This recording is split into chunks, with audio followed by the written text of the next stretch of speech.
saison où j'allais en ta maison,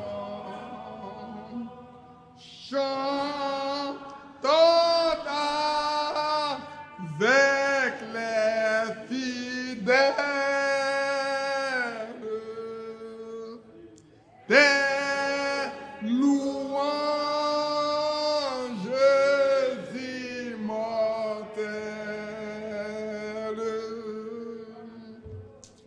Mais quel chagrin te dévore. Mon âme rassure-toi. Mon âme rassure-toi.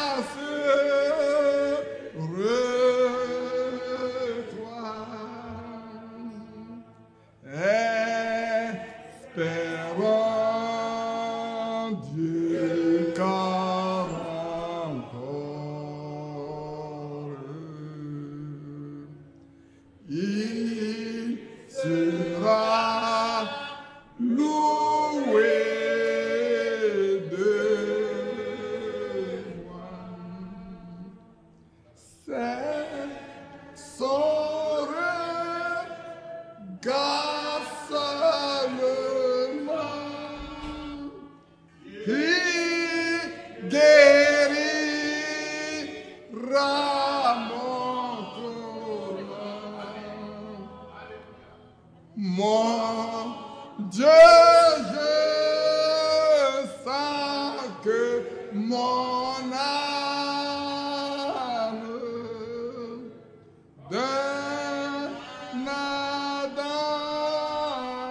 baiser se pâme. On chante le dernier, mais quel chagrin. Mais quel chagrin te dévore. Mon âme rassure-toi.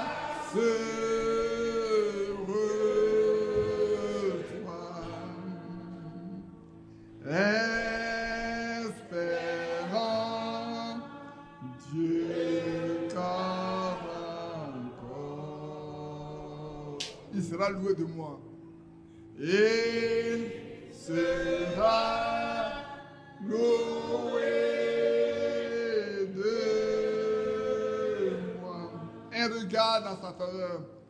Un regard dans sa faveur me dit qu'il est mon sauveur.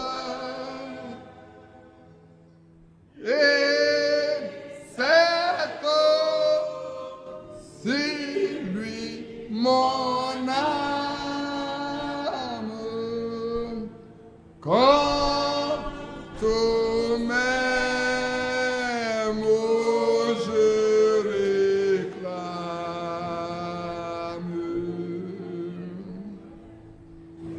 Que Dieu vous bénisse. Je veux d'abord saluer, remercier le frère Yapi qui m'a demandé de célébrer ce mariage. C'est vrai qu'il me cède facilement sa chair. Que Dieu le bénisse. Je voudrais saluer les notabilités avec qui il a de très bonnes relations qui sont là. Que Dieu vous bénisse aussi pour votre présence. Je salue tous les frères, toutes les sœurs de partout. Vous êtes venus. Que la gloire et la louange soient à notre Dieu. Et qu'il bénisse chacun de vous. Vous savez, depuis un certain temps, pour les mariages, je n'avais pas plus de 30 minutes.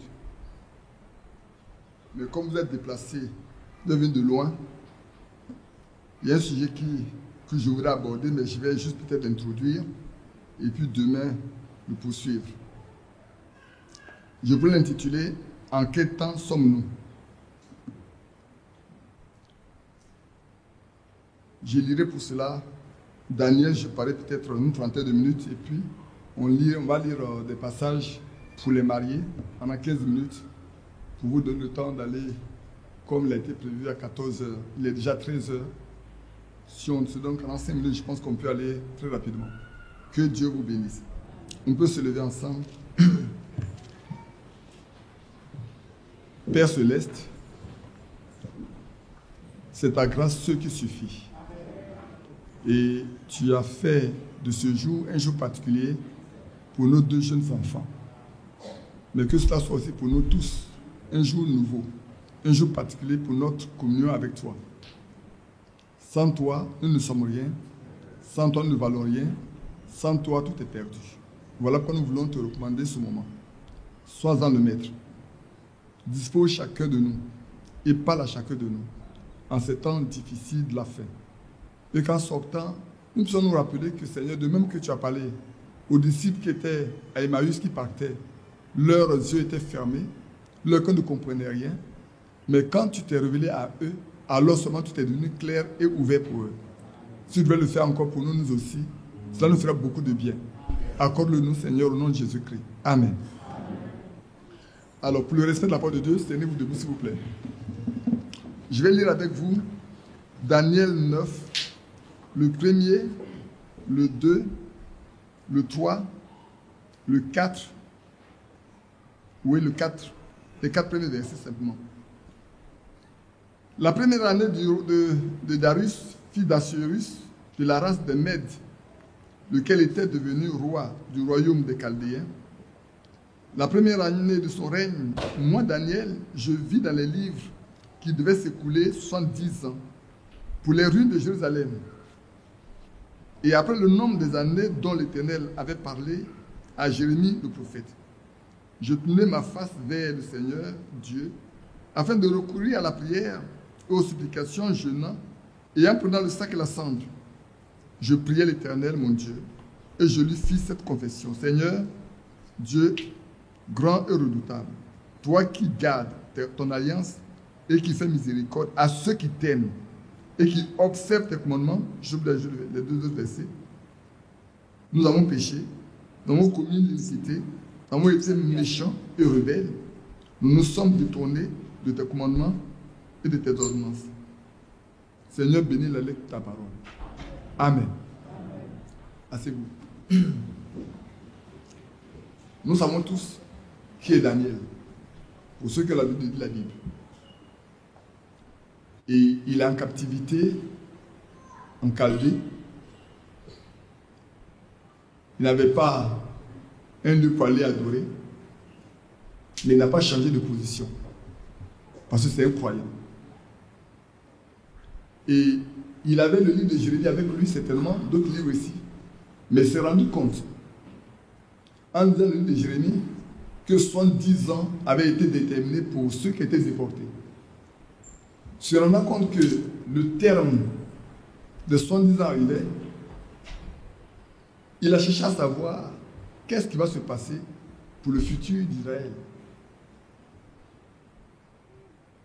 Qu'est-ce qu'il faut faire pour préparer le peuple d'Israël à revenir chez lui? Parce que c'est ça la question. Si je parle de ça, c'est pour nous dire en quel temps sommes-nous?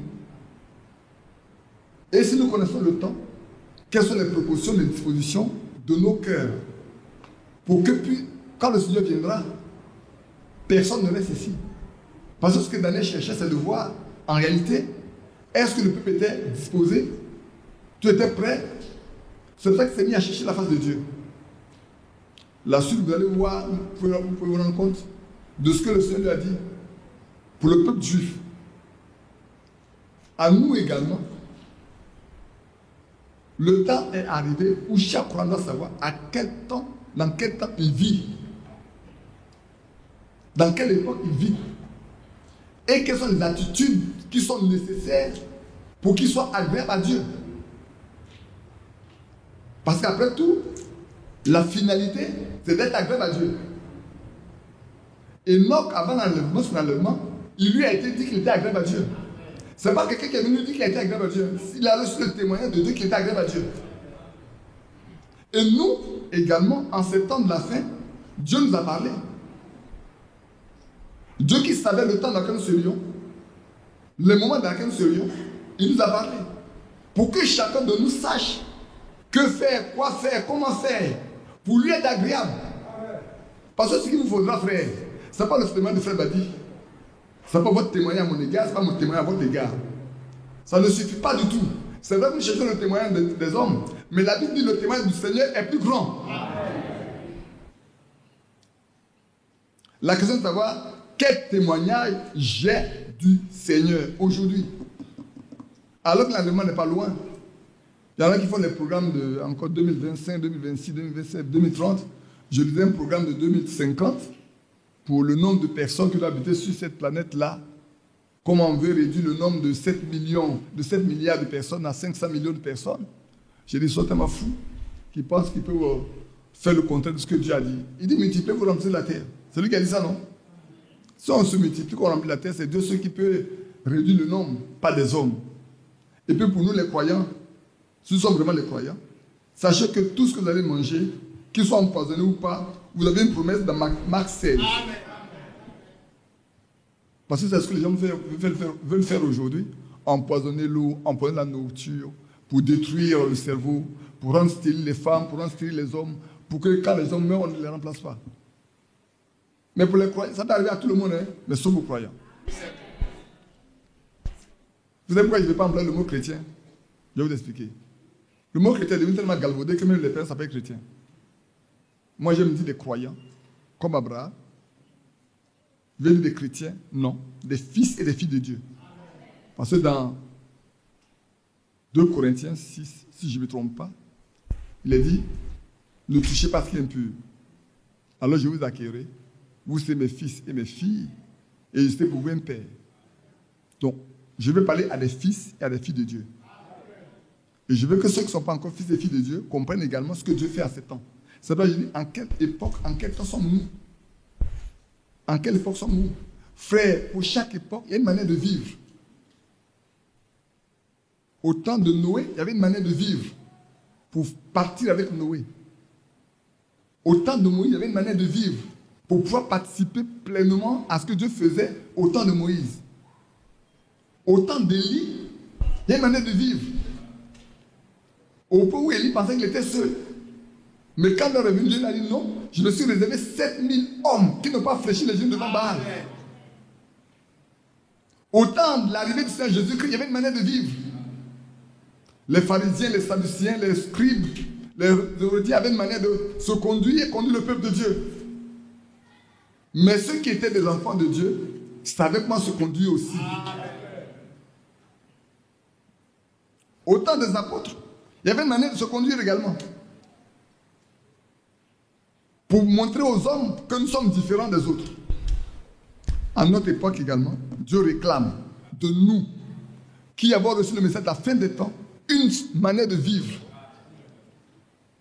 Aujourd'hui, excusez-moi le terme, je me rends compte que le monde est rentré au milieu de nous.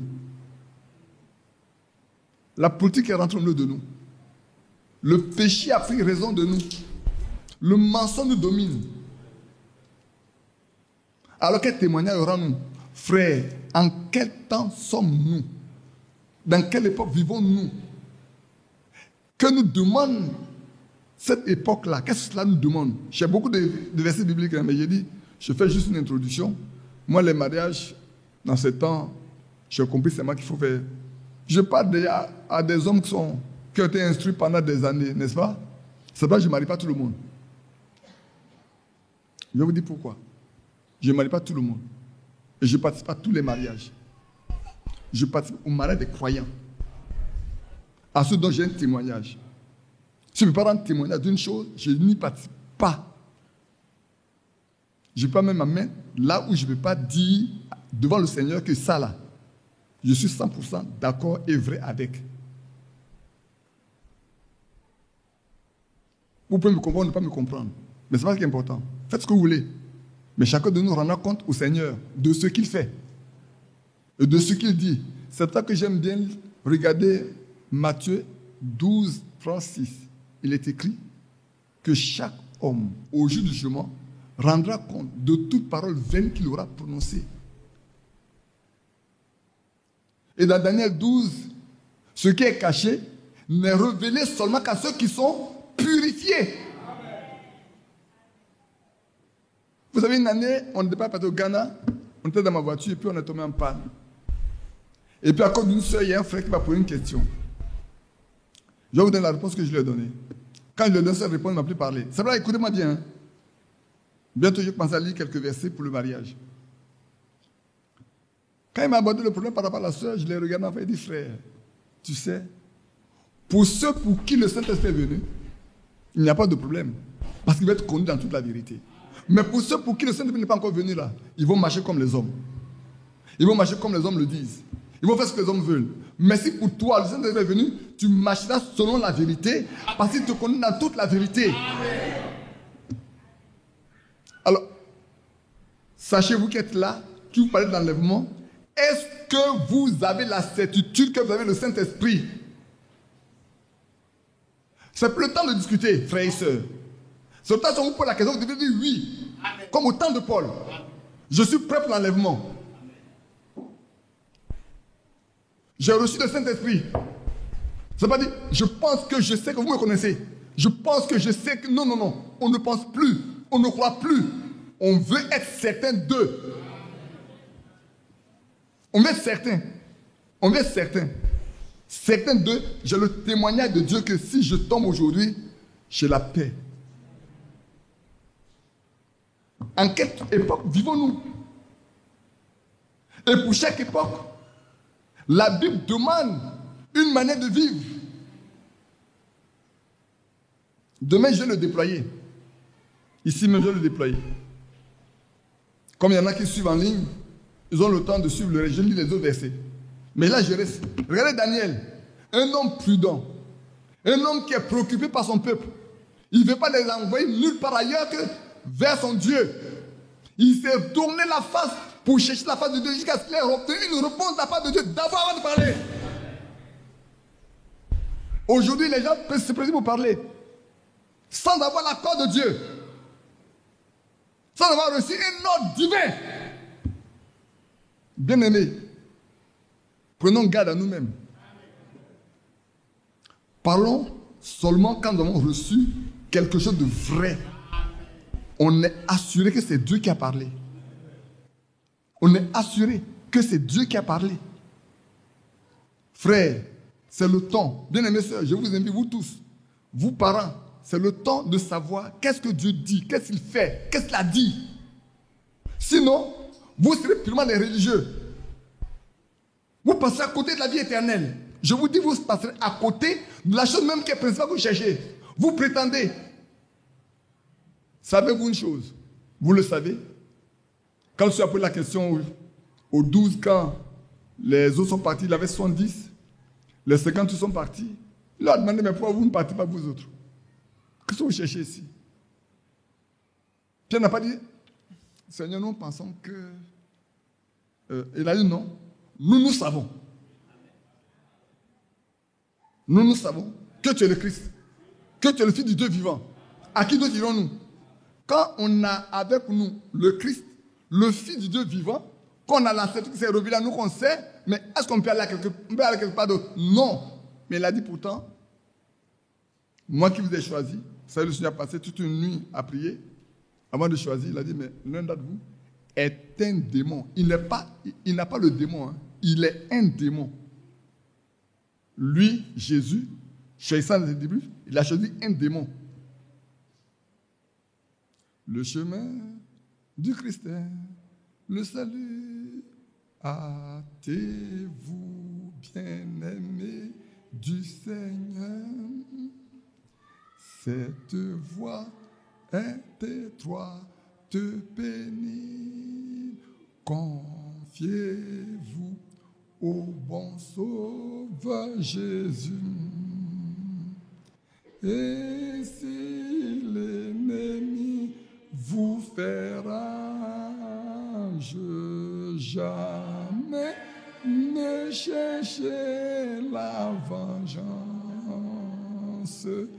La couronne est si belle, si douce, qu'elle change vos cris et vos pleurs en joie. Et si l'ennemi vous jamais ne chercher la vengeance, la couronne est si belle, si douce qu'elle change vos cris et vos pleurs en joie. Je vais donner, moi je n'ai même pas parlé pendant 30 minutes. Bon. J'ai dit, j'ai fait juste l'introduction. Demain, j'en parlerai plus longuement, comme Napi. Même si je lui dis, il va vouloir, il va me demander de le faire, donc j'ai dit déjà que je vais faire ça demain. On va lire 3 versets bibliques pour les mariés. Mais avant, je vais leur poser une question. Levez-vous, vous deux.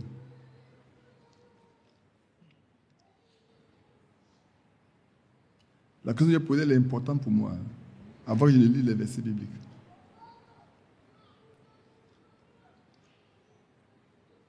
Qui conduira vos foyers? C'est Christ. Vous avez la même foi, vous deux?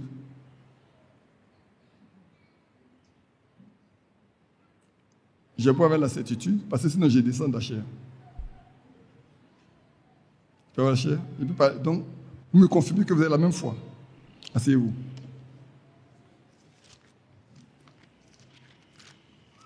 Vous allez comprendre pourquoi il pose la question. Je lis dans 1 Corinthiens chapitre 7. Je lis simplement. À partir du verset 1 jusqu'au verset 9. Pour ce qui concerne les choses au sujet desquelles vous m'avez écrit, je pense qu'il est bon pour l'homme de ne point toucher de femme. Toutefois, pour éviter la débauche, que chacun ait sa femme et chaque femme ait son mari. Que le mari rende à sa femme ce qu'il lui doit et que la femme agisse de même envers son mari. Vous avez été instruit là-dessus. Je n'ai pas besoin de faire les détails. Ce n'est pas la femme qui dispose de son corps, c'est son mari. De même, ce n'est pas le mari qui dispose de son corps, c'est sa femme. Ça aussi, vous comprenez bien. Ne vous privez point l'un de l'autre, si ce n'est d'un commun accord. Voilà où souvent des problèmes viennent et les gens ne sont pas exaucés dans leur foyer. Il y en a qui pensent qu'ils sont tellement spirituels que même pour jeûner, ils n'ont pas besoin de l'accord de leur conjoint. La Bible dit que c'est faux. Tu ne peux pas te mettre à priver l'autre volontairement s'il a un besoin. Vous devez vous entendre. Ce que l'apôtre Paul dit ici, là, c'est écrit. Et c'est ce qui fait que souvent dans les foyers, on n'est pas exaucé.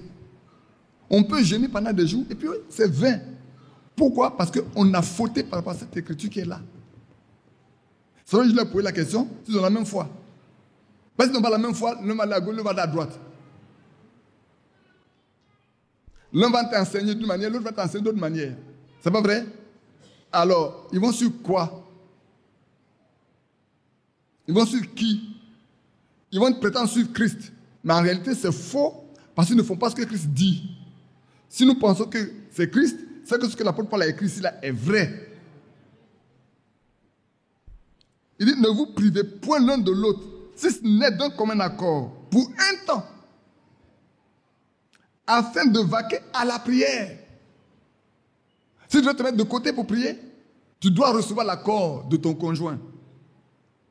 Si elle doit se mettre à côté pour prier, son mari doit dire oui, ma femme va de l'avant, je te soutiens. Si c'est le mari, sa femme doit donner son accord. C'est pas moi qui le dis, hein. Moi, je ne fais que lire. Comme vous ne voulez pas, j'ai traduit en langage simple pour vous. Et puis, il faut me dire, hein. Je traduis en langage simple, que même un enfant doit comprendre. Pour vous. Parce que ce que je veux, c'est que vous soyez prospères dans vos foyers. Que Dieu vous bénisse dans vos foyers. Que Dieu écoute vos prières dans vos foyers. Qu'il entende ce dont vous avez besoin dans vos foyers. Et qu'il vous exauce. Afin que vous ayez des témoignages dans vos foyers. Je poursuis. Afin de vaquer à la prière. Le mot vaquer à la prière pour les enseignants, c'est quelque chose d'important. Il dit se consacrer à la prière. Quand tu veux consacrer le temps à la prière, alors tu le fais ainsi. Généralement, à quel moment est-ce qu'on veut consacrer son temps à la prière si ce n'est pas quand on veut jeûner? C'est ça, non? On veut rester seul quelque part, un peu à côté, pour prier longtemps, parce qu'il y a quelque chose qui nous tient à cœur et tout. Mais la Bible dit, il faut le faire dès qu'on est d'accord avec ton conjoint. Il ne faut pas te mettre à le faire seul. Tu n'auras pas l'accord de Dieu. Parce que tu n'auras pas obéi à ce que Dieu a dit. Au moment où l'homme a besoin de sa femme dit, comme il laisse moi jeûner et prier. Au moment où la femme a besoin, tu ne sais pas que moi j'ai prié aujourd'hui? Est-ce que tu me l'as dit avant? Non, tu n'es pas d'accord avec moi. Reviens à la maison. Reviens dans les Écritures. Fais ce que l'apôtre Paul a écrit. Et tu seras exaucé. Puis retenez ensemble, de peur que Satan ne vous tente. Vous comprenez, non? Et puis revenez ensemble. Évitez que Satan ne vienne vous tenter. Et qu'en raison de votre manque de maîtrise, c'est pourquoi il y a beaucoup de garçons qui vont dehors chercher des femmes. Souvent, c'est la faute à leur femme. Hein.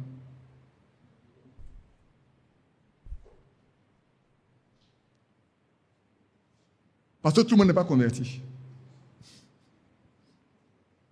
Parce que tout le monde n'est pas converti. Vous me comprenez bien. Je dis cela par condescendance. Je n'en fais pas un ordre. Je voudrais que tous les hommes soient comme moi, Paul. Mais chacun tient de Dieu un don particulier. L'un d'une manière, l'autre d'une autre. À ceux qui ne sont pas mariés et aux veuves, je dis qu'il leur est bon de rester comme moi. Ça, c'est l'apôtre Paul qui écrit. Hein. Il dit, veuve, soyez comme lui, les célibataires. Veuve non mariés là, soyez comme Paul, si vous pouvez. Maintenant, si vous ne pouvez pas, il dit, s'il manque de maîtrise, d'eux-mêmes qui se marient, car il vaut mieux se marier que de brûler.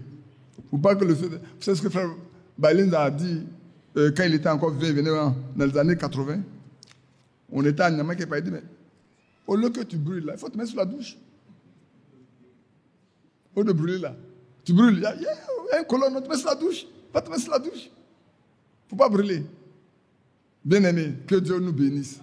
Oui, frères et sœurs, le foyer, je ne dis pas comme les hommes vous disent aujourd'hui, et ce n'est pas comme vous avez fait à la mairie, qui a pris le carnet, et c'est vous deux, vous avez pris le carnet.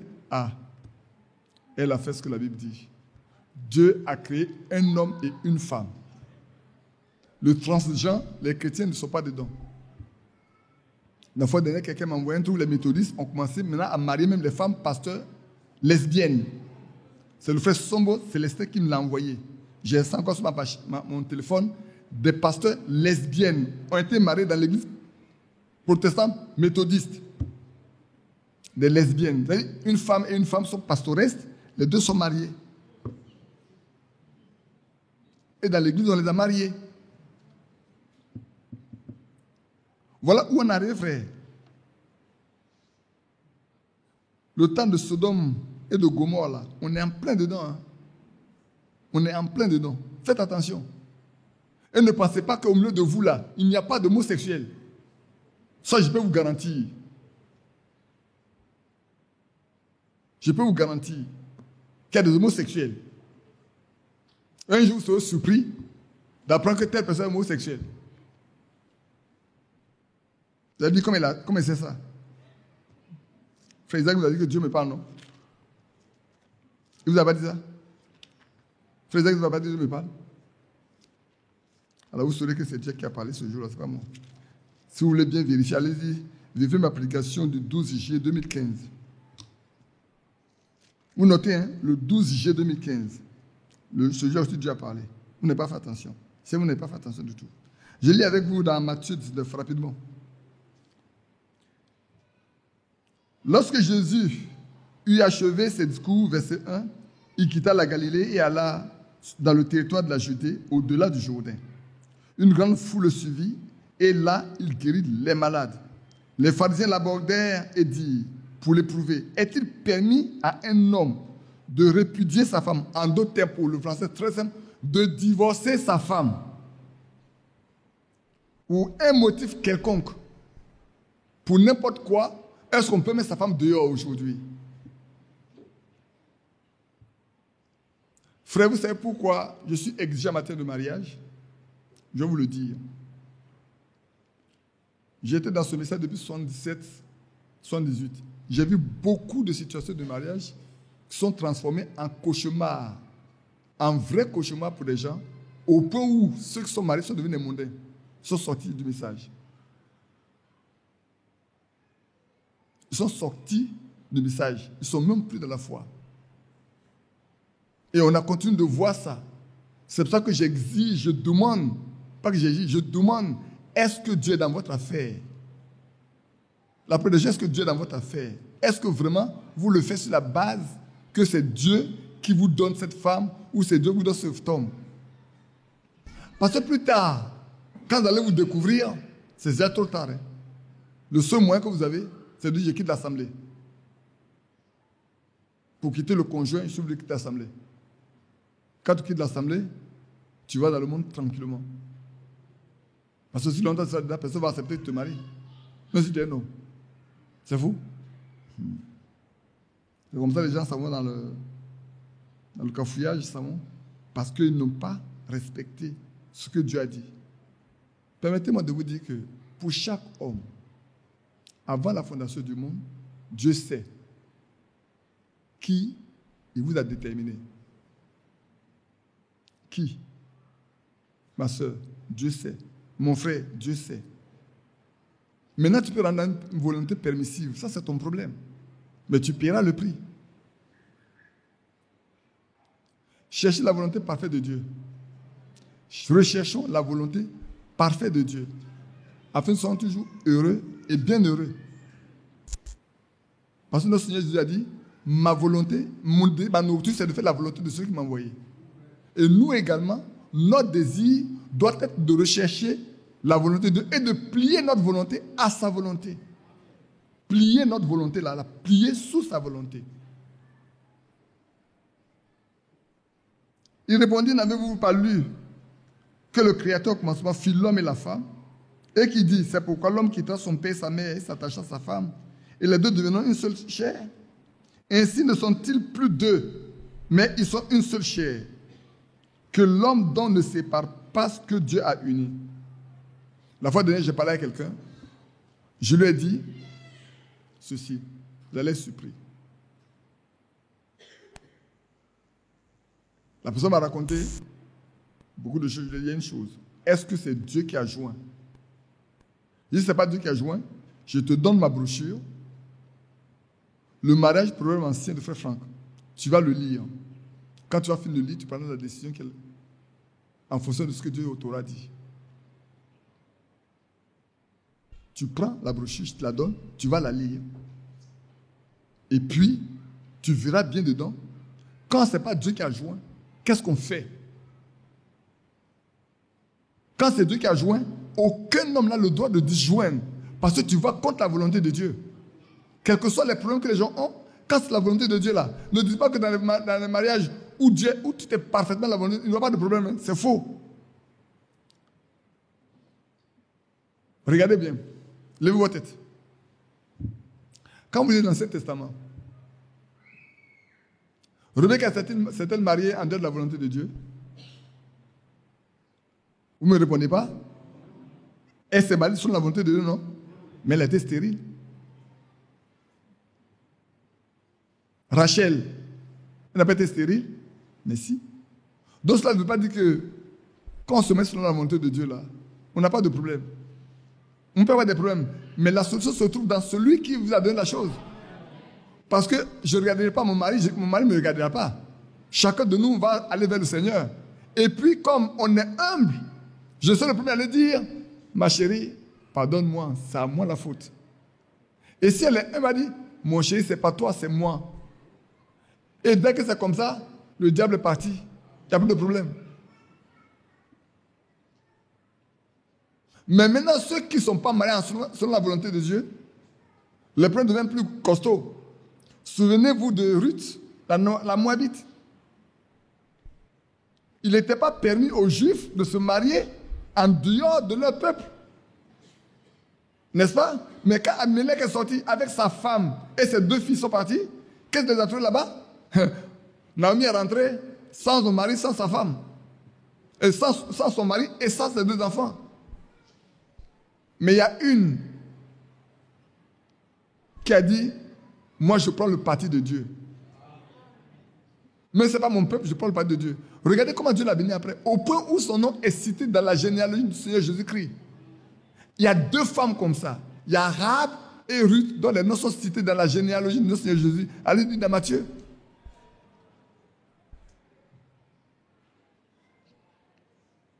Je poursuis. Ainsi sont plus 2, mais qui sont une seule chair, que l'homme dont ne sépare pas ce que Dieu a joint. Que l'homme ne sépare pas ce que Dieu a joint. Assurez-vous que c'est Dieu qui vous joint. Frères et sœurs, assurez-vous. Je ne dis pas que même quand c'est la volonté parfaite de Dieu, vous n'aurez pas de problème. On n'est pas immunisé contre les problèmes. C'est faux. Bien au contraire, on a beaucoup d'épreuves. Mais le problème de notre foi nous amène à la perfection. Pourquoi donc, le dit-il, Moïse a-t-il prescrit de donner à la femme une lettre de divorce et de la répudier? Il a dit, c'est à cause de la dureté, à cause de la méchanceté de votre cœur que Moïse a permis de répudier vos femmes. Au commencement, il n'en était pas ainsi. Ça, c'est un sujet de prédication que j'ai en réserve. Au commencement, il n'en était pas ainsi. Quand on dit au commencement, il n'était pas ainsi là, il y a beaucoup de choses qui ont commencé depuis la Genèse, pour arriver maintenant là. Il y a toujours un commencement. Et à chaque élément, il y a un commencement. Vous allez comparer votre manière de faire par rapport à ce qui était au commencement. Quand vous prenez le temps à la création, quand le Seigneur est rentré en action, les choses n'étaient pas comme le monde était avant. Et tu étais bon, tu étais parfait. C'est vrai. Vous arrivez au temps de Abraham, les choses n'étaient pas comme les hommes le voulaient. Ça a changé. Vous en arrivez à notre temps. Notre commencement, c'est quand? C'est le temps des apôtres. Alors, on est obligé de comparer ce qu'on fait maintenant avec ce que les apôtres ont fait. Donc, on dit, au commencement, on n'était pas ainsi. Alors, qu'est-ce qui se passe? Maintenant, là, qu'est-ce qui se passe en réalité? Et c'est le même, c'est pas la même chose. Au commencement, on n'était pas ainsi. Mais je vous le dis, celui qui répudie sa femme, sauf pour infidélité, et qui en épouse une autre, commet adultère. Sauf pour infidélité. Je ne vais pas rentrer dedans pour faire long. On a le temps d'en parler entre nous. Je termine avec Éphésiens 5, 22, 33. Je sais que les enfants ont été instruits pendant des années sur toutes ces choses, donc on n'a pas besoin d'insister outre mesure. Ils le savent, que Dieu se les aide. Si ce n'est pas parce qu'il y a eu des déplacements qui sont venus d'un peu partout, on aurait déjà fini cette cérémonie. On s'est en train de passer à la table. Femmes, c'est là aussi il y a beaucoup de problèmes là. Que chacune soit soumise à son mari comme au Seigneur. Femmes, que chacune soit soumise à son mari comme au Seigneur. Ouais, le mot est fort, hein? Le mot comme. À l'exemple, une femme qui peut être soumise à son mari, c'est qu'elle n'est même pas soumise au Seigneur. Si quelqu'un dit qu'elle est chrétienne, qu'elle peut se soumettre à son mari, elle sait qu'elle ne peut pas se soumettre à Dieu. Parce qu'ailleurs, il est écrit que l'homme est le chef de la femme. C'est pas vrai? L'homme est le chef de la femme. Si maintenant tu ne peux pas te soumettre à ton chef, c'est que le chef de ton chef, tu ne peux pas te soumettre à lui. Or, Christ est le chef de l'homme. Si tu ne peux pas te soumettre à ton mari, c'est que tu ne te soumets pas à Christ. Donc, toi, tu te soumets à ton mari comme si tu te soumettais au Seigneur. C'est ça, non? Car le mari est le chef de la femme, comme Christ est le chef de l'Église, qui est son corps et dont il est le sauveur. Or, de même que l'Église est soumise, c'est là qu'il y a le problème souvent. Est-ce que les églises sont vraiment soumises à Christ? Aujourd'hui, il est temps, frère. Vous savez, j'ai parlé sur les indicateurs pour connaître la vraie église et la fausse église. Avec les indicateurs de la fausse église, il est facile de reconnaître que cette église ne se soumet pas à Christ. C'est tellement facile. Mais il faut avoir des indicateurs. Allez voir comment les pharisiens, les sadducéens se comportaient en leur temps. Regardez. Ces indicateurs, c'est des indices pour montrer qu'il y a des gens, il y a des églises qui ne se soumettent pas à Christ du tout. Ils ont leur propre programme qui n'a rien à voir avec le programme de Dieu. On continue, non? Où est-ce que je suis? Oui, au verset 25. Marie, que chacun aime sa femme comme Christ a aimé l'Église et s'est livré lui-même pour elle. Ah oui? Là également, on a souvent des problèmes, nous les maris. La Bible dit, l'amour doit être sans hypocrisie. Et l'amour est l'accomplissement de la loi. Qu'elle est écrite dans Romains 13, je crois le verset 14. Ne devez rien à personne, sinon de vous aimer les uns les autres. Déjà, le véritable amour commence à la maison, entre l'homme et la femme. Quand c'est défectueux, ça devient un problème. Marie, que chacun aime sa femme, comme Christ a aimé l'Église et s'est livré lui-même pour elle. Faisons tout à l'exemple de Christ. Ne dites pas, elle n'est pas soumise, alors je ne peux pas l'aimer. C'est faux. Sinon, Christ aurait déjà rejeté chacun de nous. Il y a beaucoup de choses que nous faisons qui ne sont pas de sa volonté. Il nous accorde toujours sa grâce. Il nous accorde sa miséricorde pour que nous nous ressaisissons. Ce n'est pas vrai? Alors faisons la même chose avec nos femmes. Pour vous qui en avez encore.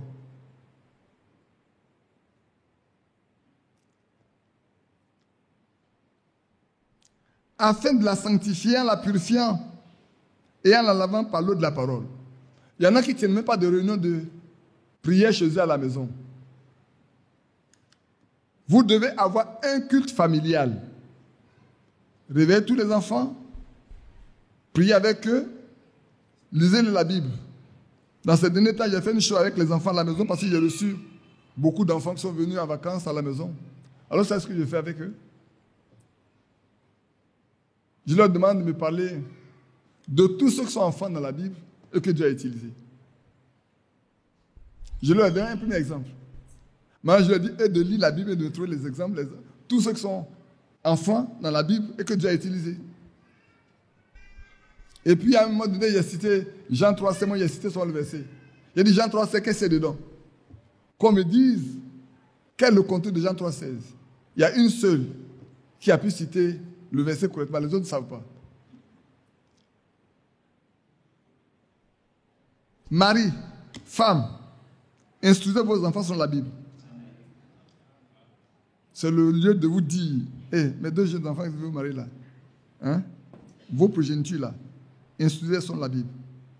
Ne pas leur acheter, comment vous appelez ça aujourd'hui là, les jeux vidéo, les Nintendo, les quoi?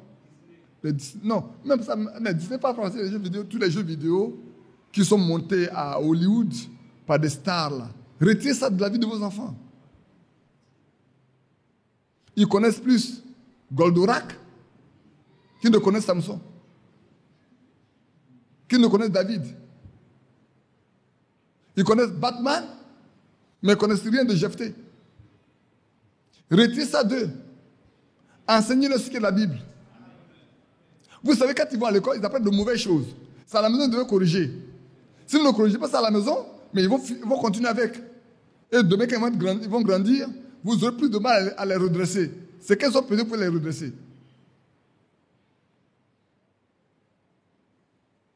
J'ai fini, ne vous en faites pas, j'ai fini.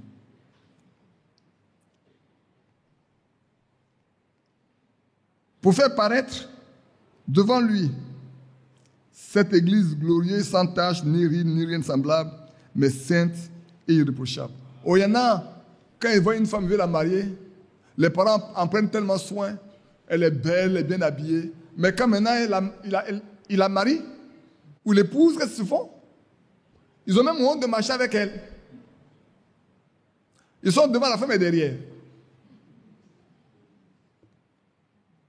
Si son père Samuel l'avait traité de cette façon-là, est-ce que tu l'aurais, tu ne sais pas de la chercher? Laisse-la dans la fleur où tu l'as trouvée. Je m'en dis, la fois d'ailleurs, on a parlé, tu as trouvé une fleur, non? C'est le fan. On va regarder. Avec quelle eau tu as arrosé? Tu allais prendre l'eau de caniveau? Ou bien l'eau de javel pour l'arroser? On va regarder. Hein, Yapi? On est là, non? On est là. On va voir quelle eau on va arroser ça. Jean-Marie? Où est Jean-Marie? Akwebi? Akwebi, lève-toi, faut te lever. Si tu laisses ton fils là arroser ma fille avec eau de javel, c'est toi, à toi que je dois faire. Si c'est l'eau de caniveau là, où il y a tous les détergents que vous dedans, tu vas prendre pour arroser la fleur que vous avez vue, puis elle est partie là-bas. Là. Pour que la fleur se fane là, c'est à toi que j'ai à avoir à faire. Parce que lui, c'est un enfant. Mais toi, tu es vieux. Assois-toi. C'est vrai.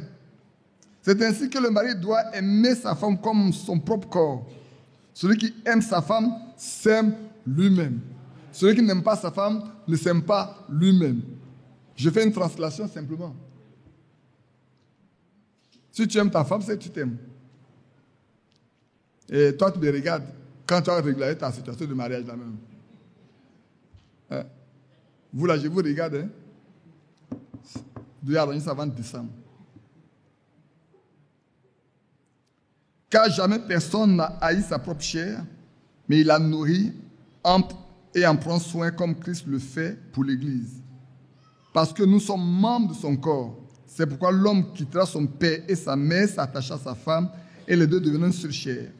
Ce mystère est grand.